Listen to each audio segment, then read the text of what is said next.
everyone, and welcome back to my YouTube channel. And today it's the Gangs of Lagos stuff. But I'll not really do like regular review, but I'll be talking from the perspective of someone who had stayed in Isadeko and know what the reality of Isadeko is, in contrary to what was projected in this film. And also, I'll be talking like I'll just really focus on something different. So, Gangs of Lagos is this film we've been looking forward to watch for like the longest.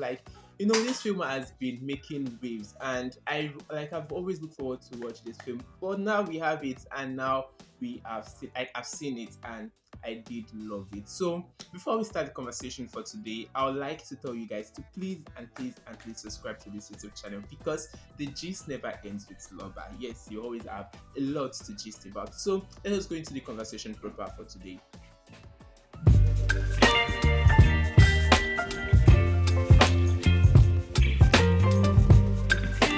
Story of Obalola. I don't really think I need to do that explanation about your story, because we have too much to talk about this film, and I don't want to make my video to be too long. So for the synopsis, I'm so sure anybody must have seen the film or know the story around the film. It tells the story of these gangs and how gang war, political thuggery, and the struggle of youth, kids, and people in Isadeko in society where political thuggery is like a reoccurring something there. So now this film is a very exceptional one. The actors on this film, they outdid themselves. Like Tobi Bakre really did so much with his acting. Adesua, Etomi, a whole lot of them, like they did so much. So let me just go straight into the conversation of they spoke too much Yoruba. So I watched this film with my friend, and okay, not like with my friend. While he was watching, I was just next to him. And I was like, oh my god, I'm bored of this Yoruba. It spoke too much Yoruba. This film is like Yoruba film. Then and I get to understand that yes, a lot of Yoruba, like the film had 90% of the actors speaking Yoruba. But the thing is, if this film had been filmed in a way that, or if this film had them speaking English, would it have actually give that interpretation? Would it have actually tell that story correctly so well the way it's supposed to be? No. I think filming this film in Yoruba is just like the best way they can actually tell this story, because these characters, these people they are projecting in this film are not people who will come and speak English with you. They are Yoruba men. Like, Yoruba people dominate Lagos. Isadeko had Yoruba people. And you cannot tell me all these people, they don't speak English. Their life is, they are Yoruba men. They don't speak English. English is not their thing. Like they don't, some of them might be educated. Some of these gang leaders and the rest they might not even, they might be able to speak, haven't stayed in Lagos for all their life. They can't speak. But in conversation in that context, I don't think them speaking, even if they are speaking English, it will not really give that interpretation. It will not tell that story the way it is supposed to be told. It is supposed to be told. So I feel making them speak Yoruba a whole lot really, really, really give like the story a life. Really tell the story the supposed way it is meant to be told. About the reality of Isadeko, like is life in Isadeko truly what was projected in Jado Siberu's Gangs of Lagos? This is one thing many people might like to find an answer to. Yes, it is. Political thuggery is one dominant, will I say dominant theme or dominant issue in Isadeko, because there are a lot of these people, and all they do is it's just one common thing, and it's so bad, like regardless of age, and it's just so bad how this killing just happened and the rest. And these people, I don't know if I'll say they don't care about their own life. They are so loyal to the cult, to these their leaders and the rest, and they are ready to go all out for these leaders and the rest, just to probably, and it's just so bad. Like in reality, it's always like, oh, they've killed someone here inside, they've killed someone in this place, they've killed someone here in Peti, they've killed someone there in Ricard, they've killed someone here in campus and the rest. It's always like that. And the funny thing, like in real life, it's always like, oh, it's 1-0 now, it's 2-2. It's like life in the Sadeko is raw. It is very, very rough. They just keep counting the score, and it's just so bad. But having them to tell the story is a very interesting one, because it actually gives insight to what that part of Lagos seemed to be. So let us talk about the actors in this film. The actors in this film really did well. From Tobi Bakre to Adesua Etomi to what's this guy's name? Chike and the rest. Like they did so well with their film. Even Yemoli, he did not really have so much of conversation in this film, but is the way he was moving and everything, he really did so well with the film. And Tobi Bakre have been this exceptional actor many never saw coming.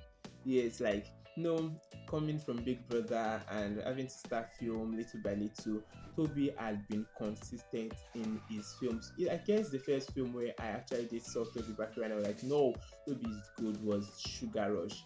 And after Sugar Rush, we had this Blood Covenant, we had him in Brotherhood, and he outdid himself. So looking forward to this film and I haven't seen that Toby Bakre is like lead character in this film. I was so sure that Toby would deliver, and he did just that. His Yoruba was smooth, his action, everything I like. I was so proud of how he has grown as an actor in this Nollywood space. Then for Adesua Etomi, she did so well. Another person I like to give kudos to again is Iyabo Ojo. Iyabo Ojo had just few scenes, but the way she was able to just give life to that scene, that scene where she had to go and bring the child, like taking him away from the gang, from Nino Lowo, and she does not want him to associate. Like she put in her all in that. You'll see like she's so passionate. She's tired of this stubborn child who will not stop going to the streets, who will not stop hanging around gangs. It's just so like it's so nice. All like the actors, I won't say just these people I've mentioned did well. The child actor, that child is so good. You know that scene where they took him to Elenio and well, is it terrible? Terrible wanted to tell me like if you leave us like this is how those that it's like the cowboys are so stubborn. They get coconut head. Like that child did like just gave like he did so well with his acting. Who again? All of them. Chioma Akota, like she did well. I was looking forward to her scenes and everything, and it's just so meaningful to see how well she was able to act her role. Like it was so lovely. So what else again? Things I like about the film, I like how well the actors were able to put out they were able to act these scenes, their scenes and the rest. I love the music. I love the Eyo masquerade in the beginning and how they narrated the story. Like make it so original. You know. Then the music too. As this film progress, music. Like there's this Eyo chant and everything in this film, and it just makes this film kind of different from Balabu, different from the regular films we've always seen, and how the type of music that comes with it. Uh, so this film is so interesting. I like the fact that they explore a story which has not always been told. I think life in this part of Lagos have not always been like the kind of life they've always projected in film. I feel like prior to now, filmmakers have always focused to tell stories of life of people in this place. What's the name of this place? This place in Ebute Meta and the rest. Like films that tell story of people in that part of Lagos. That's when they want to tell story of the streets you get, or probably like when people think of streets and street life and street kind of things, like people outside Lagos, they always feel probably everything street ends with places like Oshodi, Moshi, and the rest. They don't know that it's like local people, they have this very great influence when it comes to street and gang and all the rest. So it's very wonderful that this story is told. But I don't know how it will help this part of Lagos, Sha. But it's nice it is told. What else again I want to talk about this film? Like the film is actually very interesting. I really loved it, and I really loved it. Will there be a sequel to this film? That's one question many need to ask. I feel yes, there will be a sequel because I've always said this that filmmakers nowadays have always ended their film in a way that we always give them opportunity to pick up this story anytime they could, to continue this story anytime they could get a story, or anytime they could develop a story from it. So I feel they can actually come up with a sequel because where it ended, we had was her name Penny. She saw that the people behind the death of her father are what's his name, Obalola and Gift. So it's evident for her that yes, these people killed my father, and she's just the only child being raised by this single father. In as much as she knows that is like my father is this type of person. She knows who her father is. Yes, she does know. But in as much as she know that about the father, that does not mean she will not want to. Like this thing is just everybody wants revenge. Not like everybody wants revenge, but I feel she will come for them and probably she'll be able to bring her own gang and the rest, and it will now be her against Obalola. So it will be very, very wonderful. However, I would really love probably they'll be bringing a sequel. They should get a very good story because Gangs of Lagos have actually put the Gangs of Lagos is very good. So if they're not bringing story that is better, they will be really, really ridiculed or kind of be dragged. You get if they're bringing a sequel to this film.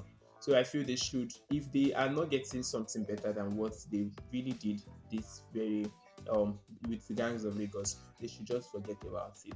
So that is all I'll be discussing on Gangs of Lagos. So if you've not seen it, Gangs of Lagos is currently streaming on Prime Video. Bye for now.